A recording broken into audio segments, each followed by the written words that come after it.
Raquel S. nasceu em Monção, licenciou-se em Filosofia e é mestre em Estudos Literários, Culturais e Interartes pela Faculdade de Letras da Universidade do Porto. Trabalha como dramaturga e dramaturgista em espetáculos de teatro e dança, escreveu textos literários e ensaísticos em diversas plataformas, alguns deles publicados. Foi presidente do Teatro Universitário do Porto, onde escreveu e dirigiu Medeia, De Noite Arder e Até Quando. Fundou A Noite Arder, onde criou a peça Longe e trabalhava em Amor Demónio, espetáculo interrompido pela pandemia. Watinta Bafazi, Watintim Bowoko, which means you strike a woman, you strike a rock. And that's what I grew up se parlent entre elles de leurs problèmes. Nothing can stop me in this mission, in this campaign Qu'elles of essaient de trouver education. des solutions. Estão a ouvir Conversas de Género. Raquel, bem-vinda, como estás? Olá, tenho muito gosto em estar aqui. Gostava de agradecer o convite, em primeiro lugar, claro. Obrigada, Estou ótima, espero que tu também. Estou bem, obrigada. Olha, vamos abordar o feminismo e a arte, que por si só é um terreno marcado pela objetificação do corpo da mulher, quer na pintura, no cinema, no teatro, na música, por aí fora. Sim, durante muito tempo, acho que para ser uma mulher no meio artístico, não é, era preciso estar nua de alguma forma, né? Salvo raras exceções que foram infelizmente mais ou menos apagadas da nossa historiografia, mas é uma questão que ainda hoje é muito pertinente, né? Que é a forma como o corpo feminino é usado como um objeto, né? E também valorizado dessa forma, e muitas vezes na arte, claro. Sei que estavas a preparar um trabalho artístico feminista, o Amor Demónio, antes da pandemia. Queres partilhar? Sim, eu estava a fazer um trabalho que parte assim de histórias de freiras reais ou ficcionadas, enfiadas em conventos, e desta ideia de que a cela tanto pode ser uma cela material, como é o caso do convento, como pode ser uma cela por repressão, ou uma cozinha pode ser uma cela se for o único lugar a que tu tens acesso.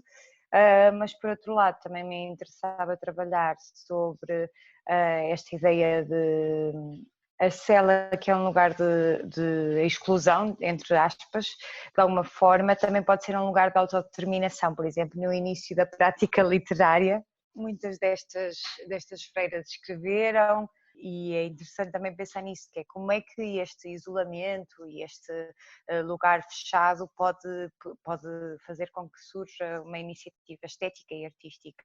Partimos de algumas obras, né? Lemos a Santa Teresa d'Ávila, lemos as novas cartas portuguesas e as cartas portuguesas, claro.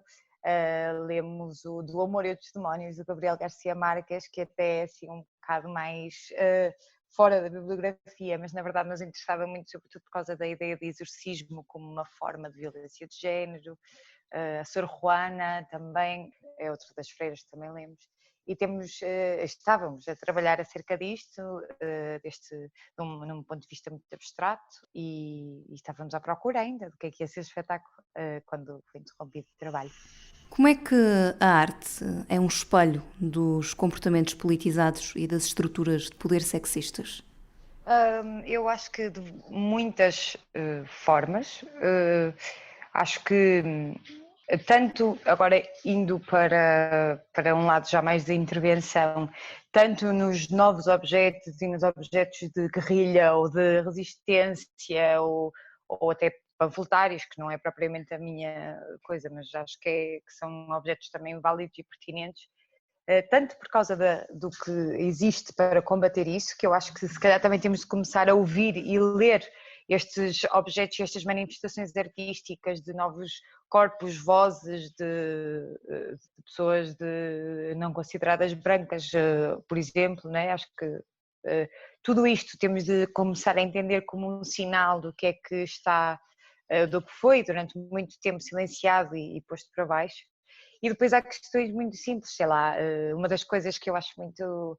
Eu trabalho em teatro, não é? Mas eu apesar de tudo estudei filosofia e não sei o quê, ou seja, eu não sou aquela pessoa que fez o curso de teatro, que está a vir de de fora, de que está a vir dentro do curso e tem muita noção de como é que funciona. E uma das coisas que me surpreendeu bastante quando eu comecei a trabalhar em teatro, ainda no TUP, é precisamente que há uma geração em que quase só há encenadores homens, e tenho pensado muito também sobre isso, né? Porque é uma questão que se coloca, porque é que há tão poucas, porque é que havia, pelo menos numa geração, eu acho que agora felizmente começamos a aparecer muitas e muitos e muitos, mas acho que porque é que há esta, sei lá, este poder do homem branco no teatro em Portugal, e acho que uma das coisas em que nós pensamos se calhar menos até é no facto de haver pouquíssimos papéis interessantes escritos para mulheres a partir, sei lá, dos 20, né? Uma mulher ou é mãe velhinha lá para a frente, num certo teatro, ou é uma mulher que se vai suicidar, porque é muito, enfim, não é o do costume, né? Que estamos sempre a pôr mulheres a suicidar-se em teatro em geral. E não naquele sentido autodeterminado, é aquele sentido tipo, ela é muito fraquinha e suicida. E eu acho que isso é outra das coisas, né? Porque se as pessoas deixarem de poder continuar a trabalhar como, por exemplo, atrizes, muitas vezes aconteceu, como é que iam dar o passo para começar a ser criadoras? Houve muitas que não puderam dar, houve muitas que não tiveram trabalho como tiveram de começar a trabalhar noutras áreas.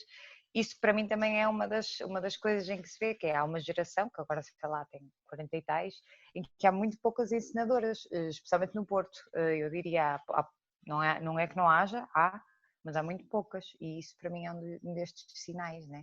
E outra das coisas, claro, é a forma como muitas vezes pronto, o corpo da mulher é dirigido em cena. Acho que o lugar de fala que é escolhido, ou o tipo de forma de expressividade da personagem feminina, acho que muitas vezes mostra que, pronto, não é só estereotipado, mas também muitas vezes não é o lugar de verdade, ou o lugar da pertinência em cena. É muitas vezes um papel que pode não ser, que fica noutra categoria. E não estamos muito habituados a ver os homens a interpretarem esses papéis. Sim, é verdade, estamos mais. Claro que depois há sempre toda a zona que eu acho terrível, mas isso acho que é outro assunto dos papéis secundários, né? Os personagens secundários, porque Kafka dizia que não faz sentido nenhum ter um personagem secundário se ele for desinteressante, e eu acho que isso é mesmo. De resto, os personagens secundários de Kafka são maravilhosos, mas acho que, para além disso, não é? Acho que mesmo o papel que nós temos. Porque claro que eu não sou contra refazer os clássicos, nem nada disso, mas as perguntas que nós colocamos aos clássicos que refazemos, e clássicos aqui, claro, tenho de falar até século XIX, que é um bocado obsceno, mas pronto, mas o que nós fazemos em relação a isto que perguntas é que nós escolhemos fazer, e acho que aí muitas vezes se manifesta este sexismo, a estereotipação, o machismo também, que não é só sexismo, né? Acho que fica muito claro às vezes. Então, e de que forma é que a mulher pode dar a volta e transformar a arte num palco de afirmação? Eu acho que precisamos, e não acho que seja só a mulher branca, né? Porque apesar de tudo eu acho que sou super privilegiada, né? Sendo que acho que há muitas coisas que impedem o acesso, ou a forma como já todas as raparigas sentiram quando são novinhas, que querem falar e a sua opinião não é levada da mesma forma que a de um rapaz. Acho que isto é uma experiência comum, como é a experiência de nós termos medo de andar sozinhas na rua, é super comum, e um homem nem sequer tem de pensar nisso, na parte das vezes. Aliás, e rejeita quando uma mulher lhe explica que isso é uma realidade. Exatamente, é muito surpreendente para amigos meus às vezes eu dizer, olha, podes-me levar a casa. É que parece uma parvoíce, mas é que é uma coisa que é cotidiana para as mulheres. Ainda assim, sabendo disto, tenho plena consciência que sou privilegiada, que pude estudar, que sou branca, etc, etc, etc. Sendo que, para mim, o que é preciso fazer não parte só da minha perspectiva, não parte só da minha voz. Eu acho que o que é mais importante neste momento é todos nós nos colocarmos no lugar de ouvir, em vez de nos colocarmos constantemente no lugar de definir, categorizar, de pensar se os outros estão certos, de ser contra o antirracismo ou de ser contra o feminismo, porque, ai meu Deus, hoje em dia não se pode ser nada. Eu acho que se calhar temos nós todos de ouvir e de exigir que surjam estes lugares para ouvir o que nós considerávamos outro e que não tem de ser outro. E acho que todos nós que temos acesso a um lugar, temos de falar do que sabemos, isso para mim acho que é muito importante, que é não devemos apoderar-nos das experiências dos outros e que nós não temos e falar acerca delas quando não é o nosso lugar. E depois acho que temos de... acho que o lugar também é de solidariedade e de criação de comunidades futuras, ou seja, acho que usar o espaço de palco para propor uma possibilidade de futuro qualquer que se calhar só 3 pessoas é que vão ver e que não tem de ser explícita, às vezes pode ser uma sensação, pode ser uma frase, não sei, mas eu acho que criar no palco esta espécie de laboratório de comunidades futuras e este espaço de ouvir, de aprender, de pensar, em vez de ser um lugar de entretenimento ou em que já nos é dada a verdade, porque acho que também é bom que seja um objeto complexo e que tenhamos de batalhar um bocado com ele, para ele nos entrar, né? Porque às vezes há coisas que são tão simples de compreender e de chegar lá, que também não marcam, né? Não sei. Acho que, pronto, não tendo pensado muito nisto de uma maneira organizada, eu diria que o que é importante é escutar, ouvir de facto e criar lugares para nós ouvirmos e usar o espaço para fazer perguntas, para criar comunidades, para destruir o que é preciso destruir e para criar o que ainda não existe.